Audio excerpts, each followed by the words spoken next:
Hello future miners, welcome back to our YouTube channel mining mystery. आज के इस video में हम अपने कोल माइन रेगुलेशन सीरीज को आगे बढ़ाएंगे और इस वीडियो में कवर करेंगे टोटल 5 रेगुलेशन नंबर 106 से लेकर रेगुलेशन नंबर 110 तक के बीच में 25 एमसीक्यू हम लोग कवर करने जा रहे हैं इस वीडियो के माध्यम से।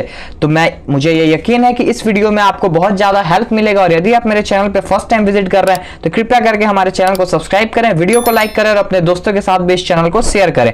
चलिए एक एक करके हम रेगुलेशन की तरफ आगे बढ़ते हैं और एमसीक्यू को डील करते हैं। सबसे पहले हम देखते हैं रेगुलेशन नंबर 106 जिसका टाइटल है mechanised open cast working. Question number 1 है, according to which regulation all precaution related to mechanised open cast working applies. किस रेगुलेशन के तहत मैकेनाइज्ड ओपन कास्ट वर्किंग में हम लोग किसी भी तरह का प्रिकॉशन यानी कि सावधानियां बरतते हैं। सावधानियां इन द सेंस कि बेंच का हाइट इतना रखना है, विड्थ इतना रखना है, विड्थ इससे ज्यादा नहीं होगा, हाइट से कभी भी कम विड्थ नहीं होगा। ये सब चीज का प्रिकॉशन हम लोग अपनाते हैं। कौन से रेगुलेशन के बेसिस पे? Option number A 107, option number B 106, option number C 105, option number D 103। Question number 1 का राइट आंसर हो जाएगा option number B. Regulation number 106 में ये सारा प्रिकॉशन दिया हुआ है। यही अगर मैकेनाइज्ड की जगह मैनुअल ओपन कास्ट वर्किंग रहता तो ये हो जाता option C correct answer, regulation number 105। बढ़ते हैं अपने नेक्स्ट क्वेश्चन की तरफ। क्वेश्चन नंबर 2 है हमारा, before starting mechanised open cast working dash shall ensure that the method of working of a mine has been determined by scientific study. कोई भी mines start करने से पहले कौन पर्सन जो है वो इंश्योर करेगा कि साइंटिफिक स्टडी के द्वारा उस माइंस में किस मेथड से वर्किंग होने वाला है, उस माइंस का ultimate pit slope, dump slope और monitoring of slope stability determine करेगा। कौन? Option number A owner agent, option number B owner agent और manager, option number C owner agent and manager, option number D सिर्फ owner या फिर last option सिर्फ manager. Question number 2 का right answer हो जाएगा ऑप्शन नंबर ए ओनर और agent. ठीक है, ओनर एंड एजेंट का ये काम होता है। क्वेश्चन नंबर 3 की तरफ बढ़ते हैं। Dash of every mechanised open cast mines shall ensure that recommendation made by scientific study is complied. अब जो क्वेश्चन नंबर 2 में हमने देखा कि method of working, pit slope stability वगैरह का ये साइंटिफिक स्टडी के द्वारा डिटरमाइन किया जाता है। तो जो साइंटिफिक स्टडी के द्वारा डिटरमाइन किया गया उसका माइंस में सही तरीके से पालन हो रहा है या फिर नहीं हो रहा है, इसका इंश्योरिटी कौन देगा, किसकी रिस्पॉन्सिबिलिटी है? Option number A owner agent, option number B owner agent और manager, option number C owner agent and manager, option number D owner या फिर option number E manager. Question number 3 का राइट आंसर हो जाएगा option number C owner agent and manager. ये तीनों की responsibility होती है और डिटरमाइन करवाना किसकी रिस्पॉन्सिबिलिटी होती है? सिर्फ ओनर एंड एजेंट की। ठीक है, बढ़ते हैं क्वेश्चन नंबर 4 की तरफ। क्वेश्चन नंबर 4 है, if the height of OB benches according to regulation number 106 is 2.5 metre, its width shall be. अगर ओबी बेंच का height mechanised open cast working में 2.5 मीटर है तो उस बेंच का विड्थ कितना होगा? ऑप्शन नंबर ए 7.5 मीटर से ज्यादा नहीं होगा, ऑप्शन नंबर बी 7 मीटर से कम नहीं होगा, ऑप्शन नंबर सी 3 मीटर से ज्यादा नहीं होगा या फिर 7.5 मीटर से कम नहीं होगा। क्वेश्चन नंबर 4 का जो राइट आंसर हो जाएगा वो होगा option number D not less than 7.5 metre. इसका मैं कंसेप्ट आपको समझा दे रहा हूं। मैकेनाइज्ड ओपन कास्ट वर्किंग में यदि ओबी बेंच है तो उसका जो हाइट होगा वो 3 मीटर से ज्यादा नहीं होगा और उस बेंच का जो विड्थ होगा हाइट के 3 गुना से कम नहीं होगा। ठीक है, 3 इंटू, तो हमने हाइट कितना बोला आपको? 2.5 है, तो 2.5 को आप 3 से इंटू कीजिएगा तो आपको क्या मिलेगा? 7.5 मीटर। तो 7.5 मीटर से विड्थ जो है वो कम नहीं होना चाहिए। क्वेश्चन नंबर 5 की तरफ बढ़ते हैं। क्वेश्चन नंबर 5 है, height of bench in coal in mechanised open cast mines shall be not more than. Height of coal bench का हाइट पूछा जा रहा है मैकेनाइज्ड ओपन कास्ट माइंस में कितना से ज्यादा नहीं होगा। Option number A 3 metre, option number B width of bench यानी कि बेंच के चौड़ाई से ज्यादा उसका हाइट नहीं होगा, ऑप्शन नंबर सी 1.5 मीटर या फिर option number D digging height of excavation machine. Question number 5 का मोस्ट एक्यूरेट आंसर हो जाएगा एज पर CMR regulation 106 option number D digging height of any excavation machines. उसका जो भी डिगिंग हाइट है, जो उसका बूम हाइट है, जैसे ये सोवेल है, इसका एक बूम होता है, मेरा डायग्राम उतना अच्छा नहीं है, ये बूम है, तो ये बूम जहां तक पहुंच रहा है उसी को हम लोग बोलते हैं डिगिंग या फिर एक्सकवेशन हाइट। उससे ज्यादा जो है बेंच का हाइट नहीं होना चाहिए। ठीक है, क्वेश्चन नंबर 6 की तरफ बढ़ते हैं। क्वेश्चन नंबर 6 है हमारा, what is the width of mechanised open cast mines bench if. अब यहां पे क्या पूछा जा रहा है? हाइट हम लोगों ने डिस्कस कर लिया और विड्थ पूछा जा रहा है कि यदि कोल बेंच है, ठीक है, मैकेनाइज्ड ओपन कास्ट माइंस का कोल बेंच है तो उसका विड्थ क्या होगा। इसमें 3 क्राइटेरिया है। अगर वाइडेस्ट मशीन उसमें है जिसका जो क्या है विड्थ है 3 मीटर है, अगर डंपर है उसमें डंपर का विड्थ 2 मीटर है और हाइट ऑफ बेंच 4 मीटर है। तो तीनों क्राइटेरिया को आप देखते हुए ये बताइए कि मैकेनाइज्ड ओपन कास्ट माइंस का, कोल माइंस का जो बेंच है उसका विड्थ कितना होगा। तो चलिए इसके कॉन्सेप्ट को आपको क्लियर कर देते हैं। अगर आता है तो वेल एंड गुड, नहीं आता है तो आप ध्यान से देखिए। देखिए विड्थ ऑफ बेंच जो होता है coal bench mechanised open cast mines में, वो 3 बात पे निर्भर करता है। यदि उस बेंच में कोई मशीन है तो उस मशीन का वाइडेस्ट मशीन जो है उसका विड्थ प्लस 2 मीटर, यानी कि ये 3 मीटर प्लस 2 मीटर, ठीक है। यदि उस बेंच पे कोई डंपर चल रहा है तो डंपर का विड्थ का 3 गुना यानी इंटू 3, और यदि हाइट तो रहेगा ही, और हाइट ऑफ बेंच जो भी है तीनों में से जो सबसे ज्यादा हुआ वही होगा उस बेंच का क्या विड्थ। तो चलिए हम लोग एक एक करके देखते हैं। वाइडेस्ट मशीन कितना मीटर का है, 3 मीटर का है, तो इसमें हम लोग कितना प्लस करेंगे 2 मीटर, यानी कि 5 मीटर हो गया वाइडेस्ट मशीन के कंडीशन में। विड्थ ऑफ डंपर 2 मीटर है तो 2 में हम लोग क्या इंटू करेंगे 3, तो ये हो जाएगा 6 मीटर, और बेंच का जो हाइट है वो हो जाएगा 4 मीटर। तो तीनों में से सबसे ज्यादा कौन है, 6 मीटर। तो क्वेश्चन नंबर 6 का राइट आंसर हो जाएगा ऑप्शन नंबर बी 6 मीटर। आशा करता हूं कि ये कॉन्सेप्ट आपको बहुत ही अच्छे तरीके से क्लियर हो जाएगा। जब भी ऐसा क्वेश्चन मिले तो आप तीनों क्राइटेरिया को फुलफिल कीजिए, उसमें बैठाइए कि कितना हो रहा है, उसके बाद डिसाइड कीजिए कि विड्थ जो है वो उस बेंच का कितना होगा। तो क्वेश्चन नंबर 6 का राइट आंसर हो जाएगा 6 मीटर। तीनों में से जो सबसे बड़ा रिजल्ट आएगा वही होगा उसका विड्थ। क्वेश्चन नंबर 7 की तरफ बढ़ते हैं। Who will give relaxation by order in provision of regulation 106। Regulation 106 में जो भी आप पढ़िएगा कि ओबी बेंच का हाइट 3 मीटर, विड्थ 3 इंटू से कम नहीं होना चाहिए, कोल बेंच का हाइट जो है वो डिगिंग हाइट से ज्यादा नहीं होना चाहिए, और विड्थ ये कंडीशन जो मैंने दिया उससे कम नहीं होना चाहिए। इन सारे कंडीशन में छूट कौन दे सकता है अपने जनरल ऑर्डर के द्वारा। Option number A CIM, option number B RIM, option number C DM, option number D manager. Question number 7 का राइट आंसर हो जाएगा ऑप्शन नंबर ए CIM, ठीक है। क्वेश्चन नंबर 8 की तरफ बढ़ते हैं। यहां पे आपका रेगुलेशन नंबर 106 खत्म होता है। रेगुलेशन नंबर 107 से ज्यादा क्वेश्चन बन नहीं रहा था क्योंकि ये बहुत ही छोटा रेगुलेशन है। हालांकि मैंने ट्राई किया है कि 2 क्वेश्चन मैंने इससे लिया है। Regulation number 107 stands for, regulation number 107 का टाइटल क्या है। Option number A restoration, option number B reclamation, option number C reclamation 2 बार हो गया, ऑप्शन बी सी सेम हो गया है, और ऑप्शन डी नन। इसका राइट आंसर आप सभी को पता होगा ऑप्शन नंबर बी और सी रिक्लेमेशन। क्वेश्चन नंबर 9 जो आपका है वो ECL 2022 माइनिंग सरदार के एग्जामिनेशन में पूछा गया क्वेश्चन है, रिपीटेड क्वेश्चन है ये। Dash is the process of returning the mined out land being fit to an acceptable environmental condition. Option number A rehabilitation, option number B reclamation, option number C restoration, option number D rejection. जो बच्चे इसका answer option number B reclamation सोच रहे हैं उनके लिए बड़ा सा एक क्रॉस, क्योंकि उनका आंसर गलत है। क्वेश्चन नंबर 9 का राइट आंसर हो जाएगा ऑप्शन नंबर सी रिस्टोरेशन, ठीक है। बढ़ते हैं क्वेश्चन नंबर 10 की तरफ। क्वेश्चन नंबर 10 है रेगुलेशन नंबर 108 से related. Slope of spoil bank is always measured from, spoil bank का जो भी स्लोप होता है जो हम लोग जानते हैं कि 37.5 डिग्री से ज्यादा नहीं होना चाहिए, और जनरल केस में वो किस पे डिपेंड करता है, नेचुरल एंगल ऑफ रिपोज पे, ठीक है। जो भी मटेरियल डिपोजिट होता है और किसी भी कंडीशन में 37.5 डिग्री से ज्यादा नहीं होना चाहिए। ये जो स्लोप है हम लोग कैसे मेजर करते हैं, हॉरिजेंटली करते हैं, वर्टिकली करते हैं, या फिर दोनों तरीका से करते हैं, या फिर आइदर हॉरिजेंटल वर्टिकल किसी भी तरीका से कर सकते हैं।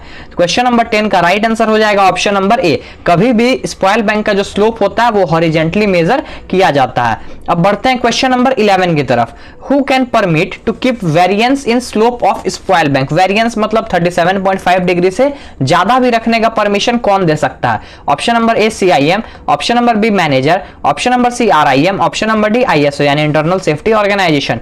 क्वेश्चन नंबर 11 का राइट आंसर हो जाएगा ऑप्शन नंबर सी RIM, ठीक है। बढ़ते हैं क्वेश्चन नंबर 12 की तरफ। इसका आंसर तो मैंने अभी 1-2 क्वेश्चन पहले ही आपको बता दिया था। What should be the slope of spoil bank, spoil bank का जो स्लोप होगा वो कितना होगा, 1.5 डिग्री से ज्यादा नहीं होना चाहिए, 37.5 डिग्री से कम नहीं होना चाहिए, या फिर 3.5 डिग्री से ज्यादा नहीं होना चाहिए, और last epsilon naught more then 37.5 degree, 37.5 degree से ज्यादा नहीं होना चाहिए। क्वेश्चन नंबर 12 का राइट आंसर हो जाएगा option number D, not more then 37.5 degree. अब आप लोग मुझे कमेंट सेक्शन में ये बताइए कि नॉट मोर देन 1.5 डिग्री जो है वो क्या है।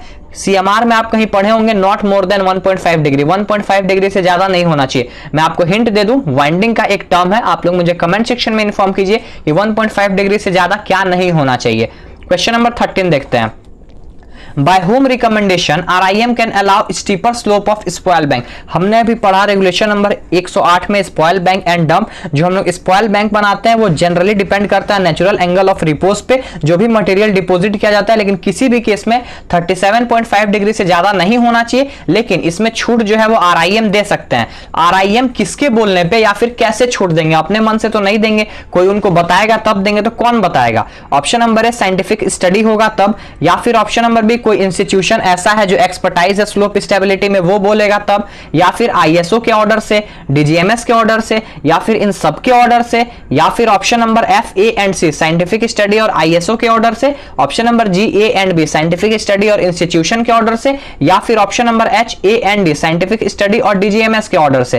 क्वेश्चन नंबर 13 का राइट आंसर जो होगा वो होगा साइंटिफिक स्टडी और इंस्टीट्यूशन, यानी कि A and B. Right answer of question number 13 is option number G. Scientific study हुआ है या फिर कोई ऐसा इंस्टीट्यूशन है जो किसके लिए स्पेशलिस्ट माना जाता है, एक्सपर्टाइज इन स्लोप स्टेबिलिटी, वो रिकमेंड किया है रीजनल इंस्पेक्टर को कि इससे ज्यादा भी आप रख सकते हैं, तो रीजनल इंस्पेक्टर ऑर्डर देके उसमें वेरिएंस ला सकते हैं। क्वेश्चन नंबर 14 देखते हैं।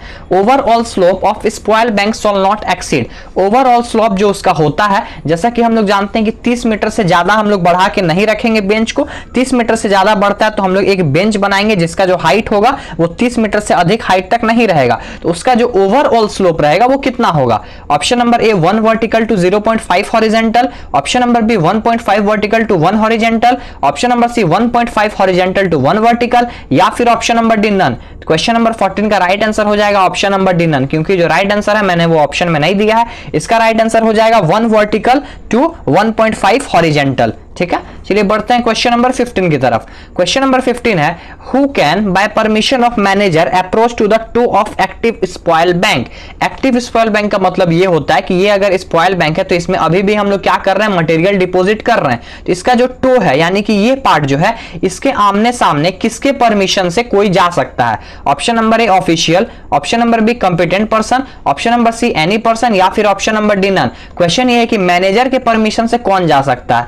क्वेश्चन नंबर 15 का राइट आंसर हो जाएगा ऑप्शन नंबर डी नन। इसका रेफरेंस आप रेगुलेशन नंबर 108 जब पढ़िएगा तो उसमें साफ साफ लिखा हुआ है सब रेगुलेशन 7 में, no person shall approach or be permitted to approach the toe of an active spoil bank. कोई भी पर्सन अप्रोच नहीं करेगा और ना ही किसी को परमिशन देगा अप्रोच यानी कि वहां तक जाने का, जो एक्टिव स्पॉइल बैंक है उसके टो के पास जाने का। ठीक है, तो यदि आप माइनिंग सरदार और ओवरमैन की प्रैक्टिस कर रहे हैं, तैयारी कर रहे हैं आने वाले दिन में एग्जाम में बैठने के लिए, तो आप माइनिंग मिस्ट्री की तरफ से प्रोड्यूस किया हुआ एक प्रैक्टिस सेट परचेज कर सकते हैं। इस प्रैक्टिस सेट टेस्ट सीरीज में आपको टोटल 850 प्लस एमसीक्यू का सेट मिलेगा, जिसमें आपको लगभग हर एक वो इंपॉर्टेंट टॉपिक कवर किया हुआ मिलेगा जो आपके लिए माइनिंग सरदार और ओवरमैन एग्जामिनेशन में हेल्पफुल साबित हो सकता है।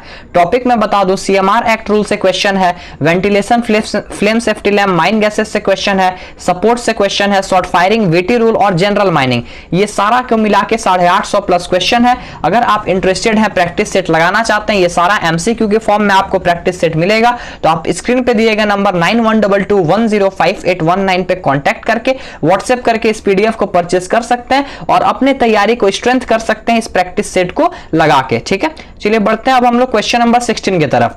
क्वेश्चन नंबर 16 है हमारा, who will frame code of transport rule. Code of transport rule जिसको हम लोग रेगुलेशन नंबर 109 में पढ़ते हैं, वो उसको कौन फ्रेम करता है, कौन बनाता है? Option number A manager, option number B CIM, option number C RIM, option number D manager and officials. Question number 16 का राइट आंसर हो जाएगा ऑप्शन नंबर ए मैनेजर। ठीक है, क्वेश्चन नंबर 16 दो बार रिपीट हो गया, ये आपके लिए अच्छा है। अब आप 25 नहीं 26 क्वेश्चन को आज लेके जाइएगा इस वीडियो के माध्यम से। क्वेश्चन नंबर 16 का दूसरा पार्ट देखते हैं, copy of transport rule is send to. Transport rule का जो कॉपी है वो किसको भेजा जाता है? Option number A CIM, option number B RIM, option number C PO यानी कि project officer, option number D ISO यानी इंटरनल सेफ्टी ऑर्गेनाइजेशन और आईबीएम यानी इंडियन ब्यूरो ऑफ माइंस को। क्वेश्चन नंबर 16 का राइट आंसर हो जाएगा ऑप्शन नंबर बी आरआईएम। ठीक है, पहला 16 का आंसर होगा मैनेजर, दूसरा 16 का आंसर होगा आरआईएम। अब बढ़ते हैं क्वेश्चन नंबर 17 की तरफ। क्वेश्चन नंबर 17 है, where such machineries are already in use the transport rule shall be framed within dash days from date of coming of this regulation. अगर कोई माइंस है जहां पे मशीनरी पहले से चल रहा है, इस रेगुलेशन के आने के बाद कितने दिन के अंदर उस माइंस में भी ट्रांसपोर्ट रूल फ्रेम कर दिया जाएगा और कौन करेगा? मैनेजर साहब। ऑप्शन नंबर ए 90 दिन, ऑप्शन नंबर बी 1 साल, ऑप्शन नंबर सी 60 दिन, ऑप्शन नंबर डी 30 दिन। क्वेश्चन नंबर 17 का राइट आंसर हो जाएगा option number A with in 90 days frame कर देना है। क्वेश्चन नंबर 18 देखते हैं, who will be responsible for securing effective compliance with transport rule. Manager साहब जो है वो ट्रांसपोर्ट रूल बना दिए, अब ट्रांसपोर्ट रूल का पालन पूरे माइंस में सही तरीके से हो रहा है कि नहीं, इसका इंश्योरिटी कौन देगा। Option number A manager, option number B officials, option number C both यानी दोनों, option number D competent person, option number A every person of mines. सारे पर्सन की यह जिम्मेदारी है जो एक माइंस में कार्यरत है। क्वेश्चन नंबर 18 का राइट आंसर हो जाएगा मैनेजर और ऑफिशियल्स, यानी कि बोथ मैनेजर एंड ऑफिशियल्स की ये ड्यूटी होती है। अब हम लोग बढ़ते हैं regulation number 110 code of practice में। Who will frame COP according to regulation number 110। 110 के तहत सीओपी यानी कि कोड ऑफ प्रैक्टिस कौन बनाएगा। Option number A manager, option number B CIM, option number C RIM, option number D manager and officials. Question number 19 का right answer हो जाएगा option number A manager. Code of transport rule भी manager बनाएंगे, COP भी manager बनाएंगे, सब चीज manager करेंगे। क्वेश्चन नंबर 20 देखते हैं। क्वेश्चन नंबर 20 है, COP is made dash introducing machinery. कोई भी मशीनरी को इंट्रोड्यूस करने के पहले सीओपी बनाएंगे, बाद में बनाएंगे, या फिर उसी टाइम बनाएंगे, या फिर जब मैनेजर चाहे तब बना सकते हैं। तो क्वेश्चन नंबर 20 का राइट आंसर हो जाएगा ऑप्शन नंबर ए बिफोर। बाद में बना के क्या करेंगे, मशीनरी इंट्रोड्यूस करने के पहले ही जो है वो सीओपी बनाना होता है। क्वेश्चन नंबर 21 देखते हैं, copy of COP is send to. COP का जो कॉपी है, एक कॉपी का जितना भी क्वेश्चन है, आइदर वो एसएमपी का कॉपी हो, नोटिस ऑफ ओपनिंग का कॉपी हो, ट्रांसपोर्ट रूल का कॉपी हो, सीओपी का कॉपी हो, सब भेजा जाता है आरआईएम के पास। क्वेश्चन नंबर 21 का राइट आंसर हो जाएगा ऑप्शन नंबर बी आरआईएम। आज की इस वीडियो में एक क्वेश्चन और छूट गया है, मैं आपको बता दूं। वैसे माइंस जहां पे कोड ऑफ प्रैक्टिस नहीं बनाया गया है, ये रेगुलेशन आने के 90 दिन के अंदर उस माइंस में अगर मशीनरी यूज हो रहा है तो सीओपी बन जाना चाहिए। जैसा कि ट्रांसपोर्ट रूल में नियम है, उसी तरह सीओपी में भी नियम है। क्वेश्चन नंबर 22 है, COP does not include. 4 option मैंने दिया है, चारों ऑप्शन में से कोड ऑफ प्रैक्टिस में क्या इंक्लूड नहीं होता है। Safe operating procedure, standard operating procedure, examination of machinery, nature of examination, या फिर option number E none. Option number E none का मतलब चारों इंक्लूड होता है। क्वेश्चन नंबर 22 का राइट आंसर हो जाएगा option number B standard operating procedure. Standard operating procedure जो होता है वो एसएमपी यानी कि सेफ्टी मैनेजमेंट प्लान का एक पार्ट है। क्वेश्चन नंबर 23 देखते हैं, who will be responsible for ensuring effective enforcement of COP. हम लोगों ने देखा कि ट्रांसपोर्ट रूल का पालन कराने का जिम्मेवारी मैनेजर और अदर ऑफिशियल्स की होती है। कोड ऑफ प्रैक्टिस इन्फोर्स कराने की यानी कि इफेक्टिव तरीके से पालन कराने की जिम्मेवारी किसकी होती है। Option number A manager, option number B engineer, option number C owner agent और मैनेजर, या फिर option number D owner agent and manager. Question number 23 का राइट आंसर हो जाएगा option number C owner agent और मैनेजर की responsibility होती है इफेक्टिव तरीके से सीओपी यानी कि कोड ऑफ प्रैक्टिस का पालन करवाना। इसका एक क्वेश्चन मैंने आपको बता दिया कि 90 दिन के अंदर जो है अगर सीओपी नहीं बना है तो उसको बना लेना है, ये मैनेजर की रिस्पॉन्सिबिलिटी होती है। लास्ट अपना 2 क्वेश्चन देखते हैं। Transport rule is must followed by operator of. Transport rule जो है वो किस गाड़ी के ऑपरेटर को फॉलो करना है। ऑप्शन नंबर ए जितने भी एचईएमएम ऑपरेटर हैं, option number B motorcycle operator, option number C truck operator, option number D dumper operator, option number E C and D यानी कि ट्रक और डंपर। क्वेश्चन नंबर 24 का right answer हो जाएगा option number E C and D. Truck और tipper dumper के operator को जो है ट्रांसपोर्ट रूल फॉलो करना होता है। इसका रेफरेंस आप रेगुलेशन नंबर 63 से ले सकते हैं। आज का अब अपना लास्ट क्वेश्चन देखते हैं। According to which regulation COP यानी कि code of practice must be followed by all HEMM operator. किस रेगुलेशन के तहत कोड ऑफ प्रैक्टिस जो है वो सारे एचईएमएम ऑपरेटर को एकदम स्ट्रिक्टली फॉलो करना है। Option number A 62, option number B 63, option number C 109, option number D 110। Question number 25 का राइट आंसर हो जाएगा ऑप्शन नंबर ए 62। यदि आप 110 सोच रहे थे तो 110 में कोड ऑफ प्रैक्टिस के बारे में दिया हुआ है। 62 में यह बताया गया है कि जितने भी एचईएमएम के ऑपरेटर हैं उनको स्ट्रिक्टली जो है वो कोड ऑफ प्रैक्टिस को फॉलो करना है। आशा करता हूं कि रेगुलेशन नंबर 106 और 110 के बीच में आपको कोई डाउट नहीं बचा होगा। इन केस कोई भी डाउट बचा है, कोई आपको दिक्कत है तो आप मुझे कमेंट सेक्शन में अपनी प्रॉब्लम को बता सकते हैं। मैं आपका जरूर कोशिश करूंगा रिप्लाई देने का। चलिए मिलते हैं अपने नेक्स्ट वीडियो में नेक्स्ट टॉपिक के साथ, नेक्स्ट रेगुलेशन के साथ। तब तक के लिए जय हिंद, जय भारत, टेक केयर। वीडियो में बने रहने के लिए आप सभी का बहुत बहुत धन्यवाद। ऐसे ही माइनिंग मिस्ट्री चैनल पे अपना सपोर्ट बनाए रखें और माइनिंग इंडस्ट्री के लेटेस्ट न्यूज़ और डेवलपमेंट से अप टू डेटेड रहने के लिए आप हमारे चैनल को सब्सक्राइब करें और बेल आइकन को जरूर प्रेस करें ताकि आपसे कभी भी कोई भी अपडेट मिस ना हो पाए।